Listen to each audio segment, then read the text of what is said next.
Hallo, willkommen im 1000 Bäcker Report. Heute mit dem Thema Goldaktien vor nächster Ausbruchswelle.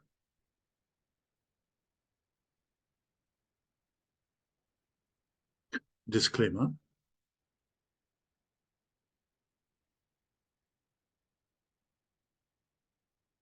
Goldaktien vor nächster Ausbruchswelle. Der Goldpreis pendelt um 2000 Dollar, Silber um 25 Dollar. Goldaktien verhalten sich ebenfalls etwas lustig, hier und da Ausbrüche und ein paar Rückgänge. Insgesamt sehen wir weiterhin eine sich beendende Bodenbildung. Bis nächste Woche wird sich wahrscheinlich daran nichts ändern. Alles wartet auf die Zinsentscheidung der FED am 2. 3. Mai beziehungsweise deren Zinserwartung für die Zukunft. Denn wenn die FED in Zukunft keine Erhöhung mehr plant, würde sich diese Meldung positiv auf die Gold- und Silber- und Minenpreisentwicklung positiv auswirken. Bis dahin können Sie die Minen immer noch zu sehr niedrigen Kurs im Penny-Bereich einsammeln. Die täglichen Ausbrüche einiger Minen zeigen jedoch auch die Richtung an. Nutzen Sie weiterhin diese Gelegenheit, die es nur sehr selten gibt. Hier sehen Sie kurzfristig, also hier ein Jahr des Hui-Gold-Indexes, Ratio. Das heißt, Goldaktien allgemein, Anlageklasse werden mit Gold verglichen. Und Sie sehen, mal sind Goldaktien günstiger als Gold, mal teurer. Und Sie sehen, wir hatten ja ein sehr großes Tief im September. Seitdem hat sich eigentlich im Grunde genommen dann Gold nach oben bewegt. Und dadurch, dass es dann hier steigt, eben Goldaktien auch besser. Bis auf diesen Rückschlag, der natürlich, sage ich mal, sozusagen ein Backtest ist, sozusagen dieses Ausbruches. Und natürlich, dass die Leute nicht glauben, dass es weitergeht. Aber Sie sehen, was das hier produziert hat. Das ist eine Schulter-Kopf-Schulter-Formation, eine sogenannte Tasse. Ein Henkel ist da. Und das ist klassischerweise immer eine Formation, bevor es ausbricht. Also das würde im Grunde genommen eigentlich mit unseren langfristigen Prognosen eigentlich passen. Jetzt möglicherweise nach dem Meeting sehen wir auch hier in der Hui-Gold-Ratio einen massiven Ausbruch. Die Chartformation deutet da sozusagen drauf hin. Und es ist eben auch zu beobachten, dass viele Gold- und Silber-Penny-Aktien noch nicht in der Breite, eher versteckt, schon ansteigen. Und es sind immer noch absolute Schnäppchen im Goldaktiensektor zu machen. Denn Sie müssen sehen, hier diese 0,13, diese Ratio, das war 2004 auf 0,63. Sehen Sie, also wir oszillieren immer noch am Alltime-Tief. Ich glaube, das war mal 0,10 oder kurz darunter. Und das ist hier, was war das hier? 0,111 und hier 0,13. Ja, hier im September 0,105. Das sind Millimeter über dem Allzeittief. Und solche Chance gibt es für Investoren eigentlich nur selten, dass man sich so lange also ich meine, klar, es ist ein Nachteil, dass es so weit jetzt unten ist, aber auf der anderen Seite ist es eine Riesenchance, dass man die Möglichkeit hat, diese günstigen Preise zu kaufen. Und Gold- und Silberanstiege stehen jetzt voraus. Also wir werden dauerhaft Gold 2000 etablieren und Silber wird mit Sicherheit über 28 gehen und dann vielleicht auch Richtung 35 und dann wird man sehen, wohin das geht. Also da ist enorme Bewegung und Gold und Silber müssen ein bisschen steigen, damit eine super Goldaktienrallye angestoßen wird, weil sie so extremst niedrig bewertet sind, wie Sie an dieser Ratio, das eben das Verhältnis Goldaktien Gold ist, sehen. Ja, hier ein Beispiel eines Silberprojektgenerator, Mexiko, Risikoklasse hoch. Sie haben das La Joya Silberprojekt, 75 Kilometer südöstlich der Hauptstadt des Bundesstaates Durango in einer ergiebigen mineralisierten Region mit in der Vergangenheit produzierten und in Betrieb befindlichen Minen, einschließlich der Mine St. Martin von Grupo Mexico, der Silbermine Sabinas von Industrial Penoles und der Mine La Colorada von Pan American Silver und Silberminen La Parilla und der Toro von First Majestic. Der Zugang und die Infrastruktur in der Nähe des Grundstücks gelten als ausgezeichnet, da sich in der Nähe Autobahn, Eisenbahnlinien und Stromleitungen befinden. Erwerb am Silbergrundstück La Jolla 15 Claims, 4.600 Hektar von First Majestic Silver, einem der größten Silberproduzenten Mexiko. Das Grundstück beherbergt die Lagerstätten Main Minerals Trend, San Niño und Corralito. 550 Gramm pro Tonne Gold, 5,5 Gramm pro Tonne Silber und 5,5 Gramm pro Tonne Gold und 6% Kupfer, also Hochgrad ist auch dabei. Also insgesamt haben sie 80 Millionen Unzen Silber. Äh, Das war, glaube ich, Low-Grade, 30 Gramm pro Tonne, 160 Millionen Unzen Silberäquivalent und 0,5 Millionen Unzen Gold und 436 Millionen Lips Kupfer. Ich habe einfach so mal so einen Mittelwert genommen, 200 Millionen Unzen Silber mit Low-Gold und Mexiko, das ist Nullfaktor 25% Abzug. Ähm, und Gold und Kupfer ist gar nicht berücksichtigt. Trotzdem kommt man hier noch auf einen theoretischen Potentialfaktor von 178. Rein theoretisch müsste eben diese Mine, oh, jetzt sehe ich gerade, dass diese Zahl, dieser Preis, es geht ja hier von diesen 0,50. 0,50 müssen Sie dann mal 158, da kommt man auf einen utopischen Wert. Also so rein theoretisch so niedrig bewertet sind hier diese Aktien. Das sind unglaubliche Ressourcen, was die haben. Also Sie sehen aber, erste Ausbrüche kann es geben, man kann es eben nicht mehr kaufen. Hier hatten wir, sehen Sie das Tief, hier für 26 Cent. Man muss jetzt schon 50 Cent legen. Und ganz, ganz schnell kann sowas was $1 mehr brauchen, wenn dann die Mania richtig hochgeht. Ja, würde fast bedeuten, wir sehen hier 10, 20, 30, 40, 50 Dollar möglicherweise in einer wirklichen Silbermine. Also unglaubliche Werte. Klar, es ist Mexiko. Es ist nicht die beste Länderauswahl. Das kann sich auch verschärfen. Aber ich denke mal, insgesamt ist es noch in Ordnung. Und ansichtlich der Ressourcen kommt man an dieser Aktie meines Erachtens auch nicht vorbei. Sollte man sich aussehen. Das sind noch richtige Schätze, die gehoben werden. Aber natürlich ist es keine Kaufempfehlung. Aber ich würde trotzdem mal sagen, dass Sie sich vielleicht mal diese Aktie mal ansehen können. Also das ist sicherlich nicht falsch. Ja, generell nochmal ein paar grundsätzliche Aussagen, die ich ja jedes Mal mache. Vermutlich stehen wir, oder rein von der charttechnisch besser gesagt, stehen wir eigentlich von einem Anstieg von 2000 Dollar auf 8500 Dollar. Warum? Weil wir eine ganz ähnliche Chartdynamik in den 1970er Jahren hat, dass genau dasselbe passiert. Wir hatten hier einen Anstieg von 35 Dollar auf 200 Dollar, dann ist es abgesunken auf 1000 und dann hat sich jetzt 100 Dollar, dann hat sich hochgearbeitet 200 Dollar, dann kam innerhalb von einem Jahr die Entladung bei Gold, dann ging es von 200 Dollar auf 850 in einem Jahr. Und das führte zu dieser enormen Gold- und Silberaktienrallye der 1970er Jahre. Sie sehen da unten die Werte von 5 Cent auf 19 Dollar, das heißt, die Aktie ist um das 380-fache gestiegen. Das ist unglaublich, aus 1000 Dollar wurden 380.000 Dollar. Nun sagen wir nicht, dass wir diese Aktien genau treffen werden, aber wir versuchen es.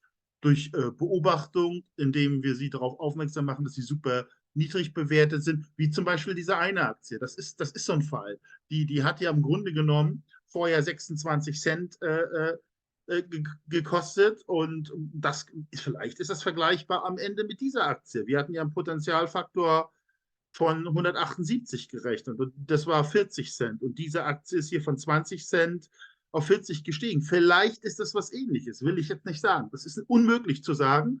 Da spielt dann der Zufall. Aber wenn wir uns diesem Potenzial und diesen Aktien annähern, werden wir irgendwo Erfolg haben. Das ist das Einzige, was ich sage. Das sind riesige Werte, die kann man zumindest identifizieren. Man kann sie beobachten und Top-Werte, solange sie noch so super billig ist, versuchen nachzukaufen. Und das sind eben die Werte dieser alten riesigen Rallye und im Grunde genommen stehen wir vermutlich vor einer ähnlichen Rallye, die möglicherweise ähnliche Zahlen produziert. Jedenfalls, das ist das, was mich für diesen Goldaktien-, Silberaktienmarkt begeistert, weil es unglaublich niedrig bewertet ist, viel tiefer als in den 1970er Jahren. Und das bedeutet, selbst wenn Gold nicht so hoch steigt, vielleicht eine ähnliche Rallye. Und das ist das Attraktive an dieser Geschichte. Ja, also was liegt vor uns? Wir vermuten eben, dass jetzt wir einen Anstieg auf Silber Richtung $50 sehen, vielleicht etwas höher, who knows. Kurzfristig $28, dann $35. Und das ist absolut ähnlich mit dem Silberanstieg hier von 2011. Da ging es dann in 8 Monaten um 180% hoch, von $17 auf 50. Wir sind jetzt höher und im Grunde genommen erwarten wir einen ähnlichen Anstieg. Und das hat damals zu einer extremen Gold- und Silberaktienrallye geführt. Viele Leute sind Insider, die, sage ich mal, in der Finanzkrise etc. gekauft haben wirklich großes Geld gemacht und wir sind im Prinzip immer noch so bewertet wie in der Finanzkrise. Nee, das stimmt nicht. Ich hatte Ihnen ja den Hohe Gold Chart gezeigt. Da sind wir ja 0,13. Und wir waren in der Finanzkrise, ob Sie es glauben oder nicht, bei 0,2. Wesentlich höher. Wir sind wesentlich tiefer zerstört. Da gibt es keine logische Erklärung so für solche extreme Unterdrückung hier bei Goldaktien. Und das spricht ja eben auch noch für das ungeheure Potenzial. Und Sie sehen hier auf der linken Seite, der letzte Goldaktien Trend, der war, sag ich mal, von der Corona-Krise hier 2020 bis 21, bis März 21. Und da ist eben diese Aktie nur als Beispiel und auf sowas hoffen wir, dass es jetzt wieder passiert, von 2 Cent auf 36 Cent gestiegen. Und wie gesagt, wir sind ja wesentlich tiefer bewertet, als wir damals waren. Also ähm, unglaubliches Potenzial aus meiner Sicht. Und das erste Ereignis ist eben, Gold und Silber steigt moderat. Es ändert sich eigentlich nicht viel, kaum jemand nimmt das wahr. Aber alle werden sich ab irgendeinem Punkt wundern, dass das den Penny Stocks Dollaraktien geworden sind. Und dann werden sich wirklich viele Leute für die Thematik interessieren und hoffentlich die in den Mehr-Dollar-Bereich treiben, richtige Euphorie zeigen. Und das ist das hoffentlich die Situation, wo wir dann unsere Goldaktien abstoßen können. Ja, immer noch extrem unterbewertet. Ich hatte es angedeutet, das ist hier auch nochmal eine Goldaktien-Gold-Ratio. Ich denke, eine etwas andere, aber vergleichbar mit dem Gold-Index. Seit 1996 Bärenmarkt, Boden gefunden, Sie sehen es auch. Und diese Unterbewertung, darauf wird ja gesetzt, die könnte eruptionsartig hochgehen. Und das würde eine überdimensionale Goldaktienmania bedeuten, wenn es dann dieses Gleichgewicht hergestellt, auch hier auf der linken Seite. Junior- und Goldaktien, also das sind diese kleinen Explorationen. Junior sind noch wesentlich tiefer bewertet als Anlageklasse als die Goldaktien wie Barrick selber. Und es gibt aber ab und zu dann auch, wenn der Markt sich wieder revitalisiert, wie damals in den Anfang 2000er Jahren, kann es dazu führen, dass die Uhr plötzlich dann aufbewertet wird. Deswegen sind diese Penny Stocks aus meiner Sicht so interessant. Also ich hoffe eigentlich im Wesentlichen, dass wir hier Anfang der 2000er dass diese Situation ist eigentlich ähnlich. Wir sind völlig zerstörter Markt und wir werden irgendwann eine Situation haben, wo ganz viel Kapital reinfliegt und die Junior-Aktien überproportional steigen. Das ist das Interessanteste aus meiner Sicht. Das wird man sehen, wie das dann läuft, aber die Verzerrungen sind so groß. Ich weiß nicht, wie das noch verhindert werden kann. Also wir stehen vor einer absolut interessanten Situation aus meiner Sicht. Ja, Ereignis 2, Ereignis 3. Es ist klar, dass es viele Neider gibt, wenn man Goldaktien Erfolg haben wird, auf allen Ebenen und viele Gefahren drohen. Neider sind mit Sicherheit diese wunderbaren Regierungen in den produzierenden Ländern, die dann sehen, dass irgendwelche Investoren sich da deren Assets sozusagen rausschneiden. Es kann dazu dann zu Steuererhöhungen geben. Und Sie kennen ja die Story von First Majestic. Auch da gab es in Mexiko, deswegen hatte ich Mexiko, ist nicht erste Wahl, gab es eben auch Probleme. Nichtsdestoweniger bei einer wirklichen Marktanpassung, die jetzt in den nächsten 6 bis 9 Monaten, erwarte ich diese Eingriffe in der Breite noch nicht, dass die Goldaktien, Silberaktien einfach, weil der Markt so winzig ist und diese Geldmassen sich da reinmachen, einfach eine hoffentlich Übertreibung. Und das hat ja auch noch nichts mit diesen Regierungen so zu tun. Ich erwarte eigentlich erst, dass das große Geld reingeht, die Euphorie entsteht. Das ist dann quasi auch entkoppelt sozusagen von den Regierungen. Aber wenn die dann teuer sind, dann wird mit Sicherheit wird's da Probleme geben. Aber trotzdem ist dann das Geld gemacht, für uns dann kein Problem. Aber wir sollten dann den Markt verlassen. Und ja, natürlich kämpfen wir da auch an der Heimatfront hier mit unseren wunderbaren Banken, die mit immer größeren Summen gerettet werden müssen, dass sie am Leben gehalten werden. Also es muss exponentiell mehr Geld in die Hand genommen werden, um immer kürzere Zeiträume zu retten. Also normal ist das nicht. Also droht auch gut gemacht. Von der Seite muss quasi die eigene Bank, eine eigene Bank werden. Da gibt es eigentlich gar keine Alternative zu. Aber wir hoffen, dass es eben diese nächsten 6 bis 12, vielleicht sind es 18 Monate, eine gewisse Übergangszeit ist, wo eigentlich das noch so weiterläuft, wie es bis jetzt ist. Aber eben das große Geld und hoffentlich die Übertreibung und diese Goldaktien gehen hoffentlich von Penny Stocks in den Dollarbereich und mehr treiben.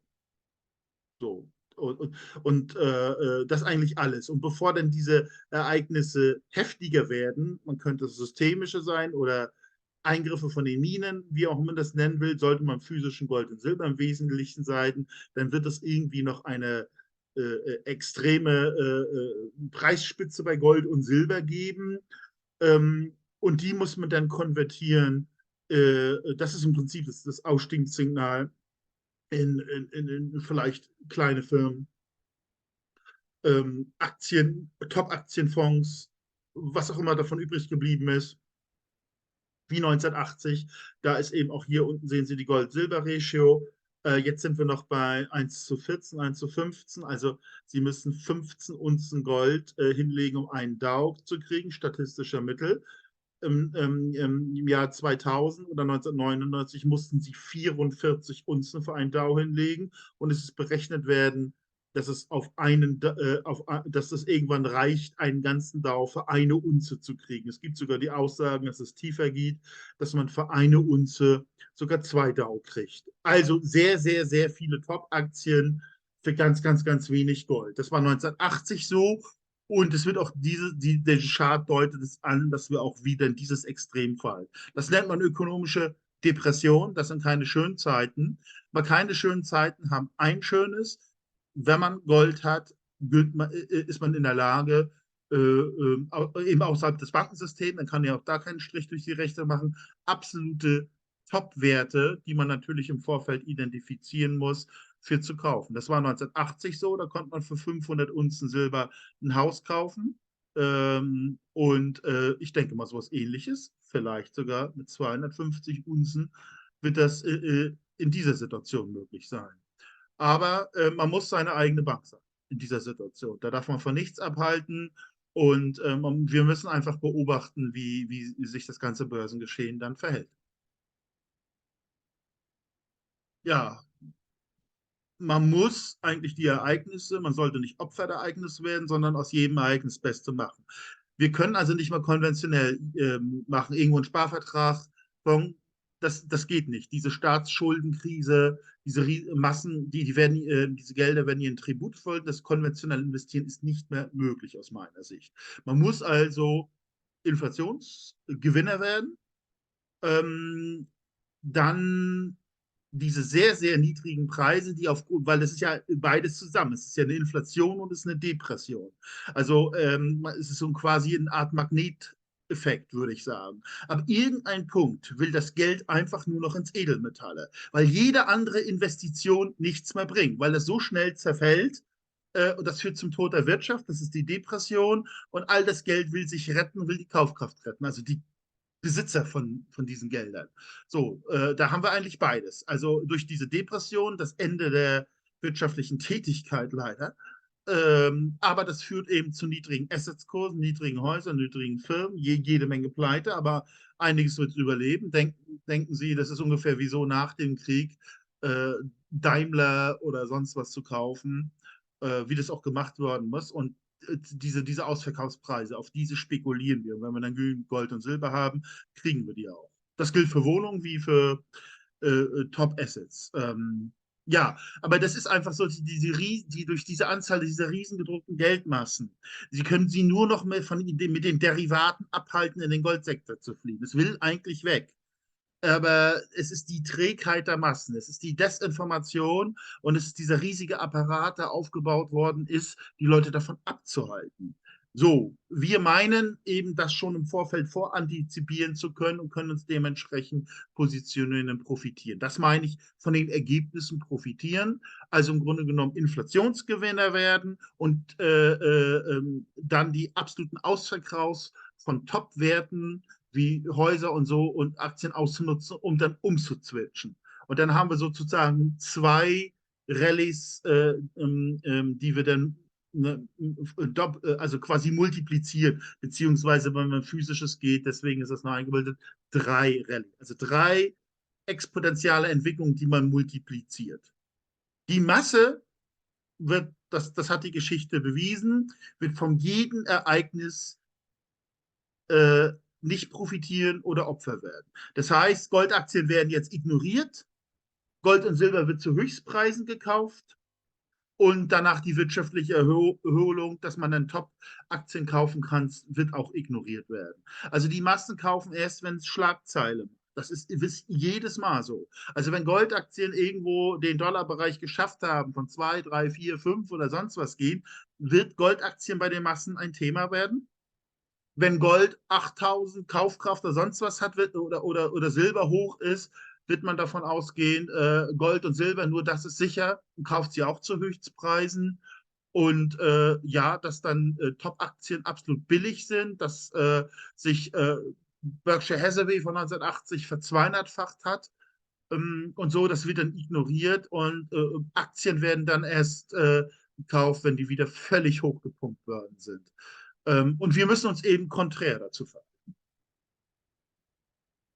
Ja, 1000-Becker-Report. Wir versuchen eben diese Goldaktien zu identifizieren, machen moderaten, hohen und sehr hohen Risiko zu sortieren, haben auch eine Exit-Strategie entwickelt und versuchen den Potenzialfaktor zu berechnen. Ja, der sich, wie Sie an dieser Aktie gesehen haben, aus Länderrisiko, Anzahl der Unzen und Grad des Edelmetalls zusammensetzt. Aber wie gesagt, das dient nur zum Vergleich. Wo diese Kurse wirklich stehen, ist bei einer so einer verrückten Mania nicht abzuschätzen. Aber es gab eben Fälle wie diese Briex, dieser Betrugsfall aus Indonesien. Aber dort wurde halt suggeriert, da gibt es viel Gold in Indonesien, eine der größten Lagerstätten, und sie ist von 30 Cent auf 288 Dollar gestiegen, also sich vertausendfacht, ohne je eine physische Unze Gold und Silber zu haben. Das ist kein gesundes Investmentverhalten, aber auf diese Art von Psychologie warten wir, damit diese Gold- und Silberaktien sich total aufblähen. Also es ist keineswegs ein Langfristinvestment, es ist eine wirkliche Spekulation, ein Maximierungstool für zum Beispiel mehr Gold und Silber, andere Sachwerte oder andere äh, Sachen. Ja, Einlage von Gold und Silber. Das Unternehmen, das zu jeder Zeit an Gold und Silber gekommen ist, ist eigentlich sehr günstig. Eine Überweisung schon ist so ein zollfrei Lager in der Schweiz eingelagert. So leicht ist auch der Verkauf, wenn Sie wieder Geld brauchen. Macht meiner Meinung nach wirklich Sinn, sich das mal anzusehen. Ja, ich bedanke mich ganz herzlich für die Aufmerksamkeit. Würde Sie bitten, meinen Kanal abonnieren, wenn Ihnen der Inhalt soweit gefallen hat.